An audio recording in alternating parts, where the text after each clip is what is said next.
Glass దాంట్లో కానీ store చేసేసుకొని పెట్టుకుంటే చాలు.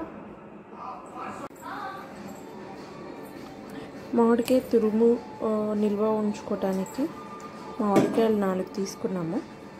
వాటిని శుభ్రంగా కడిగి ఇలా చెక్కు తీసుకొని ఉంచుకున్నాము. దీన్ని కొంచెం ఆరిన తర్వాత తురుముకొని పెట్టుకోవాలి. ఇలా తురుముకోండి. ఇలా తురిమి పెట్టుకోవాలి. పెట్టుకున్న తర్వాత ఇందులో పసుపు, ఉప్పు, కల్లుప్పు కానీ మెత్తటిప్పు కానీ చూసేసుకోండి.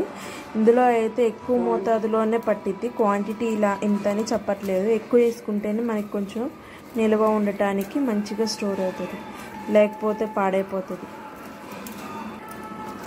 దీంట్లో మనం కొంచెం కారం కలుపుకొని తాలింపు వేసుకొని దోశల్లో కానీ ఎందులోకైనా టిఫిన్ లాగా వాడుకోవచ్చు. లేకపోతే ఇలాగ పులిహోరలాగా మామిడికాయ పులిహోరలాగా చేసుకోవచ్చు. లేకపోతే పప్పులో వేసుకోవచ్చు. చాలా విధాలుగా వాడుకోవచ్చు అండి. మనకి మామిడికాయలు దొరికే టైంలోనే ఇలా చేసుకొని పెట్టుకుంటే నిల్వ ఉంచుకుంటే మనకి ఆల్మోస్ట్ 6 months 7 months వరకు ఫ్రెష్గా ఉంటుందండి. ఇలా కలిపి పెట్టేసుకోండి. ఇలా కలిపిన దాన్ని ఒక ప్లాస్టిక్ బాక్స్లో కానీ గ్లాస్ దాంట్లో కానీ స్టోర్ చేసేసుకొని పెట్టుకుంటే చాలు.